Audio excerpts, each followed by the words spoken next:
Okay, well, welcome to Housmans Bookshop, Autonomy now at Housmans Bookshop. It's start with some technical details. We were originally going to have an overhead projector PowerPoint thing tonight, but for some technical reasons it's not working. We'll try and we'll get the slides of it later on. We'll put that on the side itself. The website that we're using for this talks project is called autonomynow.noblogs.org, and we'll be putting links to all of the YouTube and podcast details up there as well. So just keep an eye on that. I'm Michael Gilligan, I'm the convener for the project, and I thought it was, I originally heard the Anarchist Communist Group do this talk, or an earlier version of this talk a couple of years ago at the London Radical Book Fair. And was so impressed with it, I thought we should actually do it again, you know, and with an updated version, because this is an area that I think anarchists really need to look at, but they haven't really thought about land, space, or anything else like that for so long. So Bonnie from the Anarchist Communist Group has very kindly agreed to do the talk for us, and I'll hand it over to her. Thanks again for coming, Bonnie. Here we go. Let's have a look. Oh, that one doesn't work. This one works. All right, so we'll move on to the next slide. And I wanted to define land because I'm actually defining it a bit broader than it often is defined as. So it's not just the physical space, but I think we need to include what lies beneath, so in terms of minerals, and we also need to include the atmosphere. And the other problem with when defining land is most people think of it as, oh, we're talking about the countryside, but no. You know, we're talking about rural land and urban land. So land is really everything. It's water, it's the air. This is the term that I'm using for all the planet's resources. And I'm going to start with looking at some of the facts. And there's going to be facts about land use and facts about ownership and control, because this needs to be our starting point. And the pictures here, if you can see, of I think it's a cow and a sheep, you're going to see are very apt when we're starting to look at land use. And I've got a tiny little video clip to show. I'm not quite sure how that's going to work, but we will have a go at it.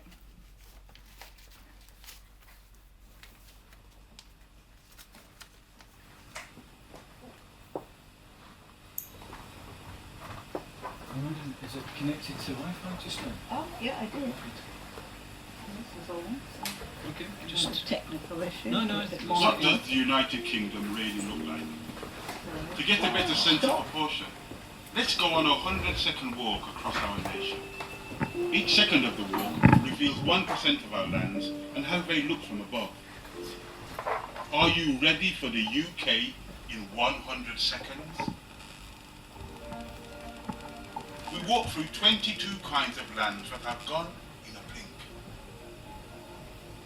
Houses and gardens occupy 5% of the UK and 5 seconds of our walk. We spend 6 seconds crossing natural grasslands and wander for 7 over sheep graves, moors and heathlands. Peat bogs, which are carbon stores, are something else. Together, they cover 9% of the nation. And for 10 seconds, we are in the woods, and there's no place I'd rather be. For 27 seconds, we walk through fields of crops. Half is fed to livestock. In June, we mostly grow wheat, barley,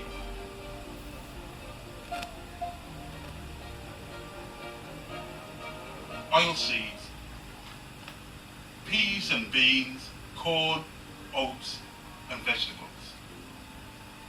Our last 28% and 28 seconds takes us through pastures. This, the single biggest use of land, is mostly used for feeding and rearing cows and sheep. In all, at a time when more than 1 in 10 British species are at risk of extinction, do we need to rethink this mix of lands we have and how we use them? I need more trees, please. I think more nature would be greater. So what if we made more space for nature? Well, that was made by the Friends of the Earth, so they're focusing on. Now this you've got, if people came in, do you want to distribute more? Yeah, sure. That's another couple of thank you. So you can see on your little handout there, the sort of summary of the land use. And I think what struck me the most is the amount that's actually used to rear livestock. So we're actually talking about farming basically being 55% of land use in the UK. And after that, forest under 10%. Homes and gardens, oddly enough, under 5%, which all that adds up to 92.26%. Also, if you look at moorland and heath, they said they talked about sheep before, but actually on a lot of the hill country, they're also raising sheep. And of course, on the moorland, they're also raising grouse. So in terms of actual wild land, actual nature, it's actually probably very small indeed. But oddly enough, the amount of urban area is relatively small, and that surprised me. So this is worth noting when we're looking at some of the issues. I have another little slide here, which is also on the handout, which sort of does it differently. There's a huge difference between Scotland and England, for example. According to this statistic, 72.9% in England is farmland, 4.5% natural, which would obviously include woods, which are also used for resources. 14.5, 8.8 is built on, and 3.8 is the green urban areas. So that's in England. Scotland, very different, when you've got 26.4% farmland, 70.7% natural. But again, when you think about Scotland, that natural, there's 18% of Scottish land is grouse moor. So it's not that natural. And also there's loads of sheep in Scotland as well. So this gives you some idea of what our land is being used for. Is that working still? Yes, you did. Yep. Okay. Right, so in conclusion, what I was wanting to just stress is that in terms of land use, really agriculture is the main use that we use land for. Livestock being a huge part of that. And even natural land is used for resources. It's not really used as wild land. And land for homes and gardens is less than 5%. So that gives us a picture of what we're talking about when we look at land. Right, so we look at land use. Well, now the second issue we need to look at is land ownership. And again, this was taken from this book here that just came out. Guy Shrubsole has done huge amounts of research and written a book called Who Owns England? And there's some very good appendices at the back to tell us some of the information. And here we've got, in England, he's mainly looking at England, but England has 32 million acres out of 60 million in the UK, but of course it has most of the population with 55.6 million out of 66 million in total. Again, I've put these on here, so if you can't actually see that, the slides you can have a look at. So, and who owns it? Well, some of it is public ownership. So again, this gives you an idea. The government has 8.5%. When we're talking about government, we're talking about Ministry of Defence and the Forestry Commission. I would say the biggest land. I think Forestry Commission is probably even bigger than the Ministry of Defence. But the church, oddly, the Crown, you would have thought more. But it's not as big as it once was. The church is actually quite small as well, 0.5%. And the conservation organisations like RSPB, National Trust have actually expanded their land ownership, but we're still only talking about 2%. Of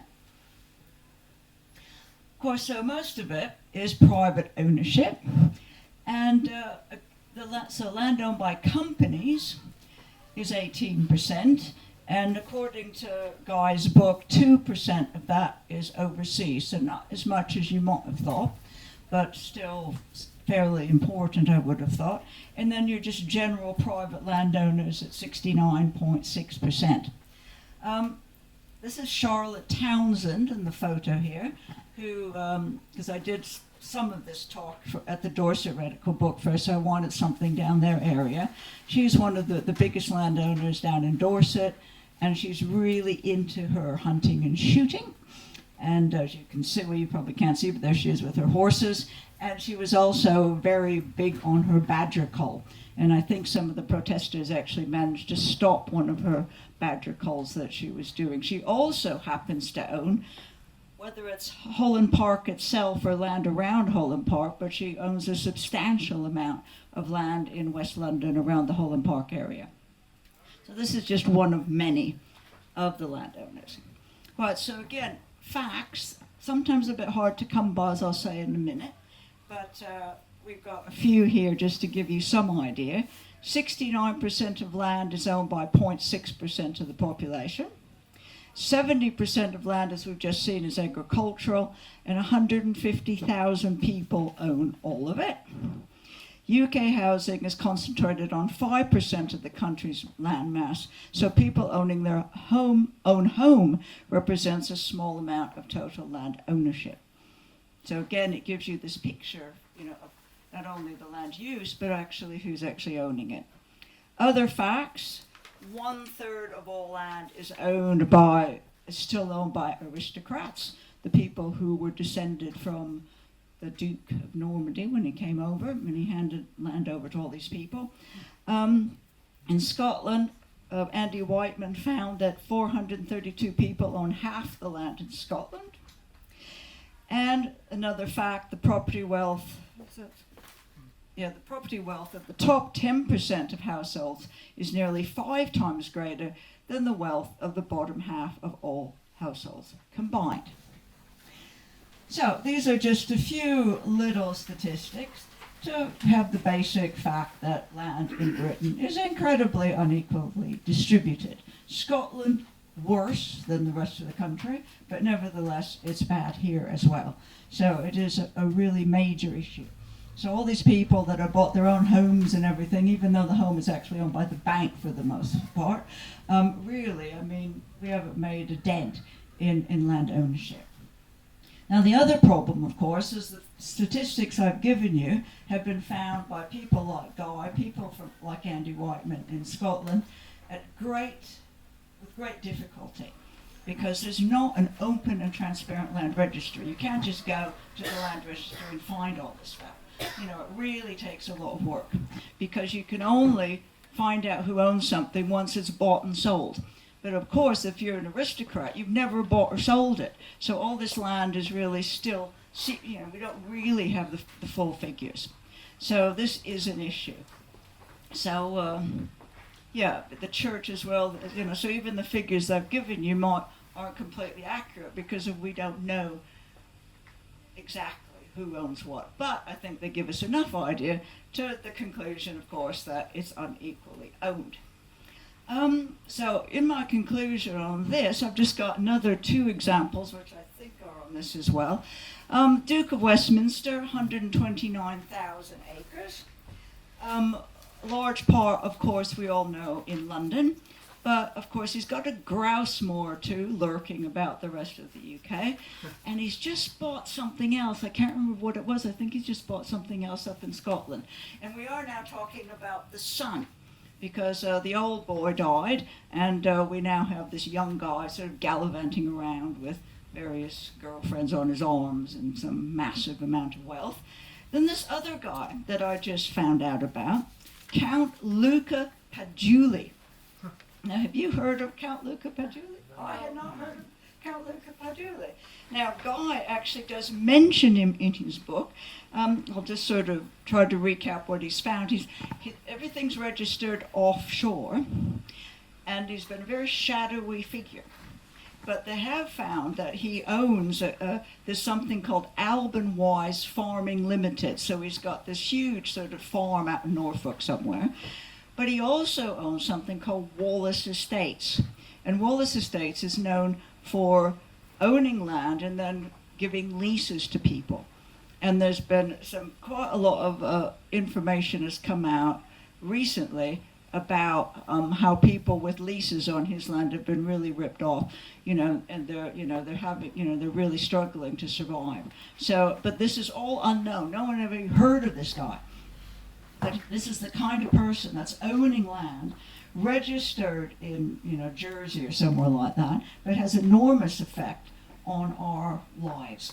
When you think he's owns a whole farm in Norfolk, of course he's growing things that most likely we can't eat anyway. It's probably rapeseed oil or, again, something for cattle. But these are the kind of people that lurk around that, again, Guy has been busy ferreting out, from, underneath the floorboards. So, the link between land use and land ownership. Well, if you own land, you can make decisions about what to do with it. That's the point. So you cannot separate out land use and land ownership, because if you own it, you can say, well, I'm going to do this with it, I'm going to do that with it. So it's, you have that power to decide.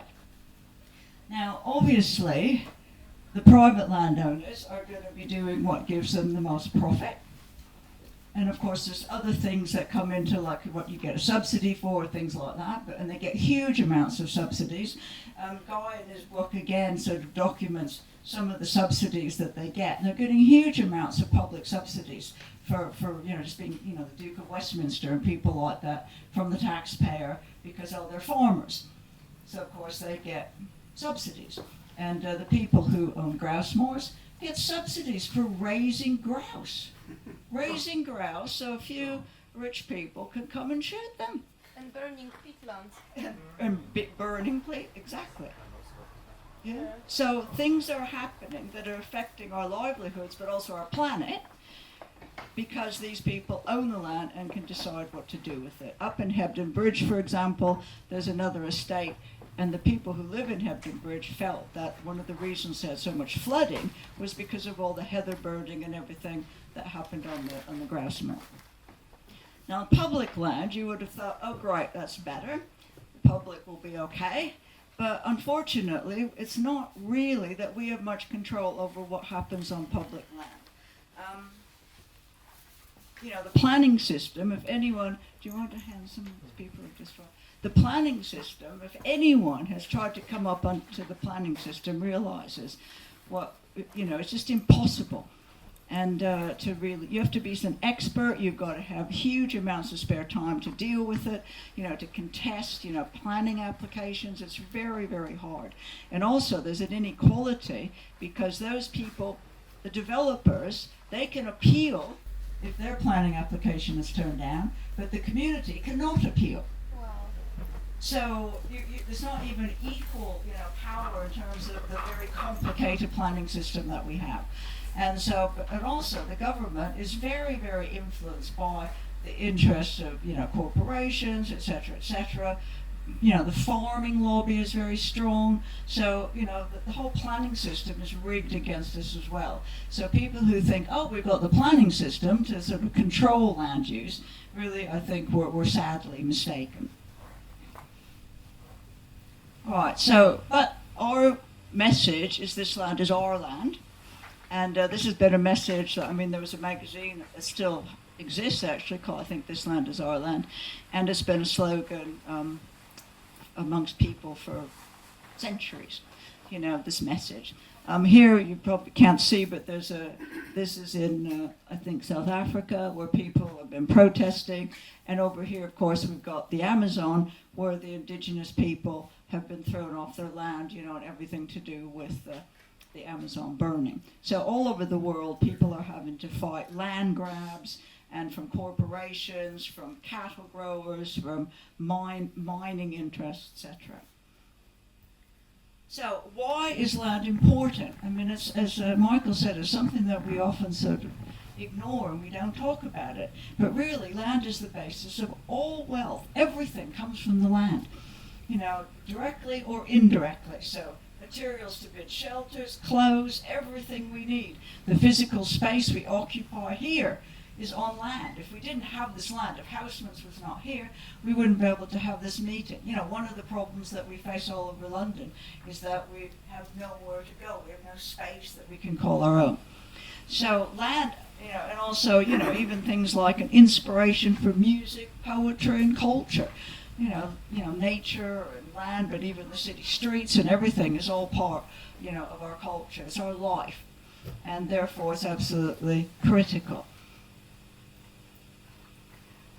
But if we don't have access and control of this land, someone else does, and we're dependent, and that is the problem. We're dependent on everyone else for our own livelihoods. We cannot, really, we can't even support ourselves in some tiny garden, and, people I know are talking about, well, how can we do mutual aid in food after Brexit? But, we don't even have control of enough land to feed ourselves. If we really did take over land. We don't have that land, and that's what we need to get. So all aspects of our life, and as I will say in a minute about the whole climate change thing, also extremely relevant. All right, so land matters is the basic message. I have a number of things here: housing, food, resources, work and livelihood, community, social, political space, leisure and recreation, and environment.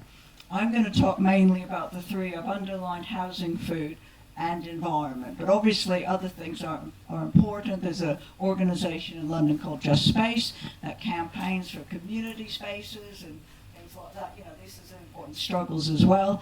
And in terms of right to roam, recreation, and the fact that even in urban areas we don't seem to have a right to roam because everything's privatized. So these are all issues that we face. But I'm going to go into a little bit more detail about the whole housing business, which again, on this I do have the key facts, if you can't see that. So the first point is that the housing crisis is a land crisis. Everyone talks about housing, but in fact we really are talking about land. So a fact, the value of dwellings, homes, and the land underneath them has increased by 4 times, or 400%, between 1995 and 2015, from 1.2 trillion to 5.5 trillion. This is a lot of wealth. And again, the value's increased, but really due to speculation and things like that, not because things have been improved necessarily. 74% of house price increases between 1950 and 2012 can be explained by rising land prices. So in other words, it's not because someone's improved and built a better house or something on that land, it's because the value of land has gone up. And of course the value has gone up mainly because of speculation and demand for it. So this is a problem. Another fact is that landlords own almost 40% of all former council houses with the government's right to buy scheme. So people aren't even living in the thing that they bought, they're actually renting it out. So so-called council housing is now basically something that's being rented out. The annual amount of overseas investment in the UK housing market has risen from around 6 billion per year a decade ago to 32 billion by 2014. So the overseas interest in the housing market, or the land market, as I shall stress, is very great. And you look around, Canary Wharf is owned by a combination, I think, Chinese and Canadian or something. It keeps changing. But if you look around at who actually owns the land in London, or the guy I was talking to you about, Count Luca Paduli, is owning this huge farm in Norfolk. So, more and more, and up in Scotland, of course, there's loads of, foreign landowners. I have a friend who, farm worker on an estate in Scotland, and his estate was just bought by a Russian vodka magnate. And the main use of this estate seems to be to bring over female nieces, cousins, sisters, there seems to be loads of them, over for various parties in Scotland. So, and he takes no interest whatsoever in the actual work. My friend raises UK housing is concentrated on 5% of the country's land mass, so people owning their own home represents a small amount of total land ownership. Parties. So this is the kind of thing we're seeing all over Britain. But then I must stress, just because they're foreign doesn't make them worse than if they're British, because there's plenty of, it's not just because it wouldn't be that much better if it was just British. All right, so the other point I'd like to make is we talk about increase in land values, or one of the things that causes an increase in land value is when infrastructure is built around a piece of land. And this is stuff usually paid for by the taxpayer. So, for example, the Jubilee line, I think I've got, yeah, it has been estimated the extension of the Jubilee line, which opened in 1999, increased local residential land values within 1,000 yards of each of the stations by 13 billion. So the same is going to happen with Crossrail. It's happening already. You know, so the people who own that property have done nothing. You know, they're just out there, and we've paid all their money for these, you know, these transport links, and people who own the land around them are making the money. So this is another problem with house prices. Right, and lastly, which I talked about before, I've done that one, is I talked about this Luca Padula again. These secretive but aggressive new land barons are making billions of pounds from homeowners in England and Wales. Feudal laws give these freehold tycoons many ways legally to extract money, from charging £179 to allow 2 screws in the wall to paralysing one whole town. So I've got the little reference here. It's some media called Tortoise Media. I've never really heard of them before. But they go into a lot of detail about all the problems that Luca Padula has caused up in Northumberland by acting like a feudal lord. Again, this guy that no one really knew existed. So all these different ways in terms of housing, you know, it's caused by problems of land. Land and food is another issue. There's been a huge decline of small farms and an increase in industrial agriculture. And as we just saw, you know, a lot of this land is going to just to feed livestock. And my friend in Scotland told me something even worse, is that a lot of the grain they're growing, and even importing grain, is to feed the pheasants. So we're using a lot of land, you know, not to feed ourselves, but to actually feed pheasants and, of course, livestock, which at least people eat, but pheasants, I'm not so sure of the value in that. Right, now the price of agricultural land is also going up because all these speculators are buying up land because it's a way of avoiding inheritance tax. So we do have speculators buying up agricultural land as well as, you know, as well as housing and development in the urban areas. Right, it's very difficult for individuals to get land for organic farming projects. I went and did a workshop with people in the Land Workers Alliance about a month ago, and they're all, you know, just individuals, couples, co-ops, wanting to get hold of some land to grow good food, you know, cheaply for people, and it's almost impossible. You know, really, really hard because, you know, it's very expensive, or they can get it for a very short period of time, so they have no security. So, you know, that's really very hard. And the Land Workers Alliance is organizing around this. I think they actually have a demonstration on October the 5th. But, so this is a problem for people. And this kind of land ownership system and the subsidy system is, of course, benefiting the larger farms. So land and food, again, who owns it, who controls it, is crucial to us all. Lastly, we have the environment, and I have a few statistics here again. Again, I'm not sure where I got these from, but anyway. Oh, I think I got it from the New Internationalist, actually. And this happens to, I think, for the world. So deforestation is 7% of emissions. Livestock and manure, the agricultural soils, 11.7%. Resource extraction, 20%. Buildings, 9.4%. Those who own the land make the decisions on what happens. Now, I think that I saw for this country that the emissions from livestock is something like 40%. Whoa. It's much bigger. So, I mean, look it up, but that's the kind of figure that seems to, you know, it's really one of the things that people are really concerned about. So, and that would include, you know, the livestock and, you know, all the different things associated with it. But it's worth having a look at, because here for the world as a whole, I've got 11.7%, but then we saw in Britain 70% of the land is agriculture. So the figure that I seem to now think of is 40%.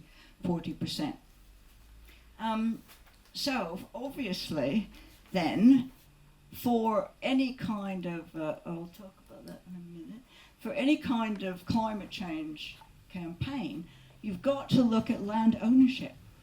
You know, it's all very well telling the government to reduce its carbon emissions by 2025, like XR are doing, but really the government isn't going to be able to do that unless they challenge who gets to decide what happens to land. And I don't think the planning, this current system, is going to be up to actually changing the way land is used so that it is actually able to challenge climate change. So, and you've got things like fracking, all these things have to do with who owns it, who controls it. I had one more example that I found quite interesting. Some people might remember the protest against the Newbury bypass. And there was a local landowner, Sir Richard Sutton, and he apparently called himself, "Oh, I'm the guardian of the countryside, I just love all this nature," sort of stuff. So the campaigners approached him and said, "Oh, well, do you want to support our campaign to stop the bypass?"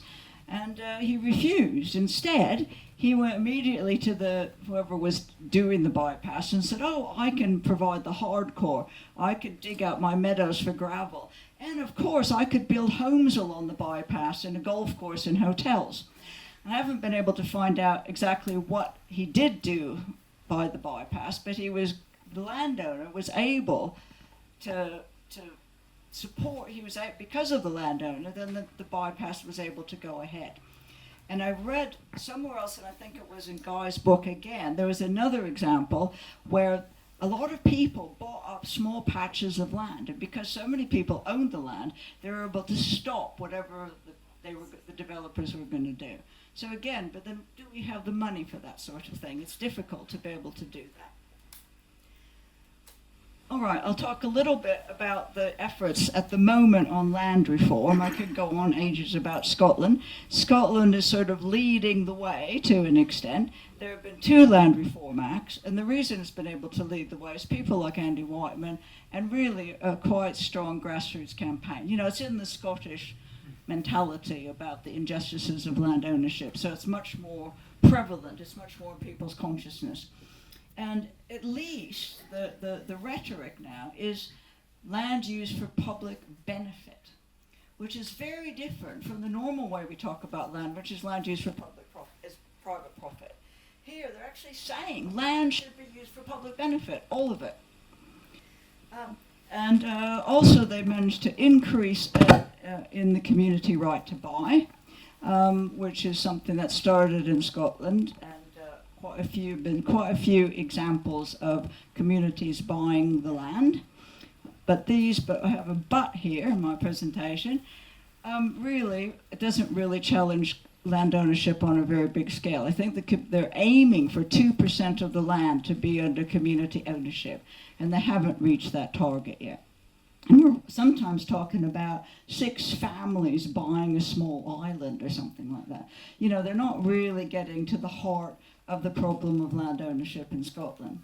And for example, the fund for the community right to buy, again, I can't remember what it is, but it's very small. I mean, you'd be lucky to make a couple of purchases with it. Depends on where you're buying it. If you're buying it in some out-of-the-way place that no one wants to live, then you might be able to get more. But to really, you know, the amount of fund that they're providing is quite small. So, I mean, they have increased it a bit, but still nothing to really help people. So they're sort of showing the way, but I'd say pretty minimal, really. And of course, we do have some move in this country with the Labour Party. The Land for the Many is a report that was commissioned by the Labour Party. George Monbiot was the one who edited it.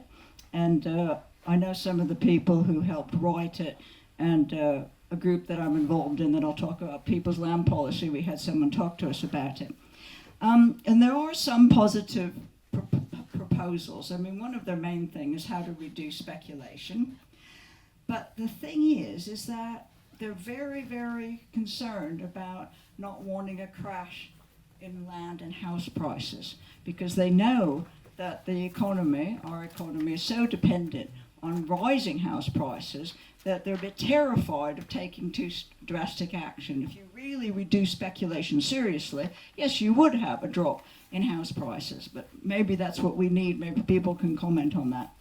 There's no attempt in the report, their report, to tackle unequal ownership, and there's quite a lot of focus on the would-be home owner, how to make it easier for people to own homes. So it is an interesting report, but then the problem is, okay, even with this,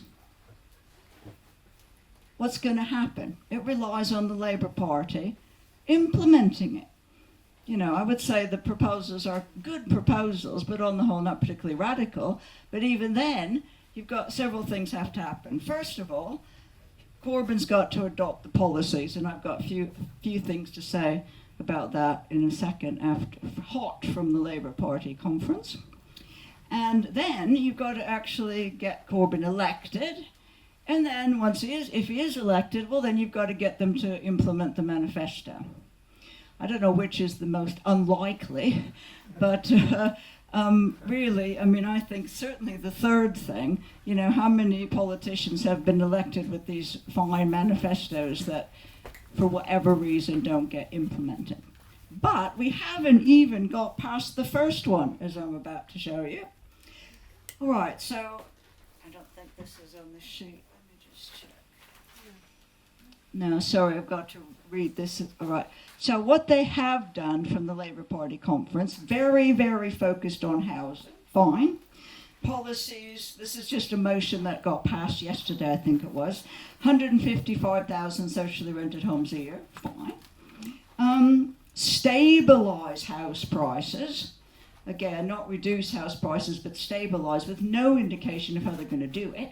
So they don't really talk about ending speculation or land value tax or any of the things that you might do to actually bring this about. They do talk about transparency of land ownership, which is one thing everyone's been arguing for. But then that's fairly easy to give, I think. It's a demand that we should be able to get fairly easily. So in other words, a land registry that everything's in it that we can go and find out, which would be a great improvement. They've also talked about a public development corporation to be able to buy land at current use value, also reasonable. Ending the sale of public land, fine. Rent control, secure tenancy. So yes, they have adopted a few things on the housing issue. But if you look at the Land for Many report, I mean, really, all the work they put into that thing, there's really not that much that the Labour Party has taken on board into the manifesto. So, we haven't really even got to the point where major land reform, as it is in Scotland, is, no community right to buy, nothing, the kind of things that happened in Scotland are in the Labour Party manifesto. Right, so, of course, we have to give the anarchist communist perspective, which our approach is the idea of the commons. And we believe that it's very important to think of land as the commons, in other words, belonging to us all. And also the principle of stewardship, that it is people's job to look after the land, not just for us today, but for future generations. So it's trying to change our whole approach to land and say, just like we look at air or water, we see it, this belongs to all of us, and that should be how we see land. And also, we would be much more upfront about expropriating, and I use the word expropriating, landowners, because I really can't see the landowners just, even if there was legislation to, community right to buy and things like that, when it comes down to it, the landowners are not going to give up their land unless they're kicking and screaming. One example that I think is good to use is to see what happened when the soldiers came back from World War II. And they came back, and they had nothing. And nothing was being provided. And they went straight and started occupying places, old military bases. They set up whole communities, I think, on one base somewhere up in the Midlands. So these are the kind of actions that if we're going to get land, we may have to take more direct action than waiting for the Labour Party to get elected and implement what little is actually in the manifesto. and even in Scotland, really, I mean, what they've done is really quite minimal. So we want time for questions. What time are we meant to finish? 8? It's not meant to go on that. What? Quarter to 2. Yeah. I won't. There's some. I'll just mention one quote from Magon, who's a famous Mexican anarchist, just so you get a feel for the idea. I've got more quotes, and I've also got stuff on the Spanish Revolution, but we might leave that for tonight. So Magon was a Mexican anarchist in the Mexican Revolution, where the whole issue of land was very important. And what he said is, we want bread for all. We consider it absurd that a few people should possess the earth and many not have a place to lay down their heads for a rest. We want, then, that the land be accessible to all, just the same as the air, the light, the warm sun rays are there for all creatures on earth. We consider it absurd that those who neither toil nor produce should enjoy all at the expense of those who till and toil and have a life of misery. So that's Magon in the Mexican Revolution. It's not far off from our very own Winstanley. So if you look up Winstanley and the Diggers and all of that, he said something very, very similar. So this has been a sentiment of people for hundreds of years. And in Spain, it was very, very much the case that they took over the land, and during the Spanish Revolution, and they actually expropriated the large landowners. They had voluntary participation in the collectives, and land was managed. The Popular Front, apparently, they divided land up into many plots, but in the anarchist sections, they were managing them as collectives rather than as individual owners. They were run on libertarian communist principles, from each according to their ability to each according to their needs, but the individuals and families were still independent in the collective, and they did own their own personal possessions. So it's not a case of, I'm not going to be able to own my own toothbrush and things like that. So there has been an example of people having taken over the land and running it extremely well, able to feed themselves, and these are the kind of things that we should aspire to.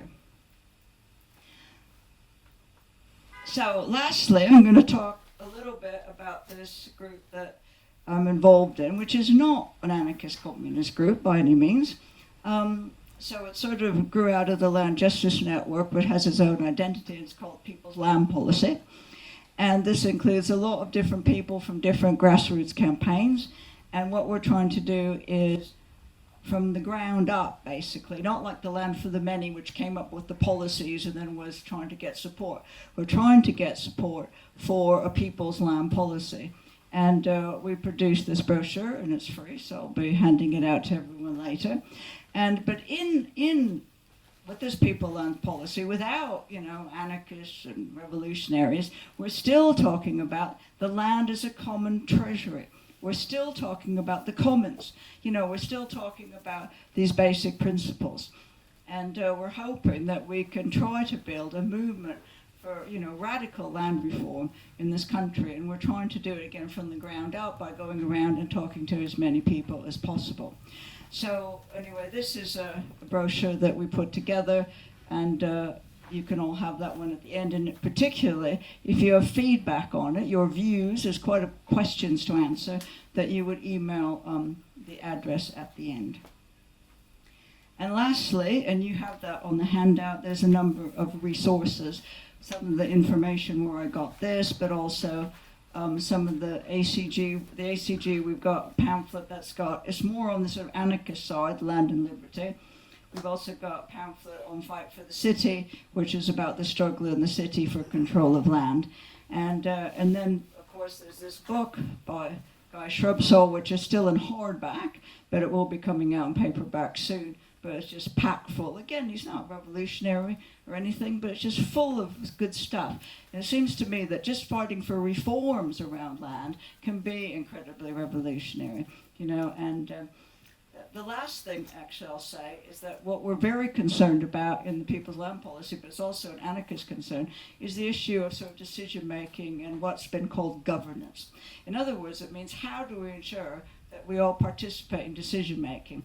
And I felt that this was really missing, for example, from, I have the document here, someone sent it to me about the proposal, the motion that passed at the Labour Party conference. And what concerns me, it's just really putting everything in state hands, and there's no talk about how do you involve people, how do you involve tenants in making decisions. You know, it's still all very top down. And I think for People's Land Policy and also as anarchist communists, we're very concerned that really we need to be working on various methods of getting more and more people involved in making decisions about land and how it's used and those sorts of issues. So I think that's all. Thank you.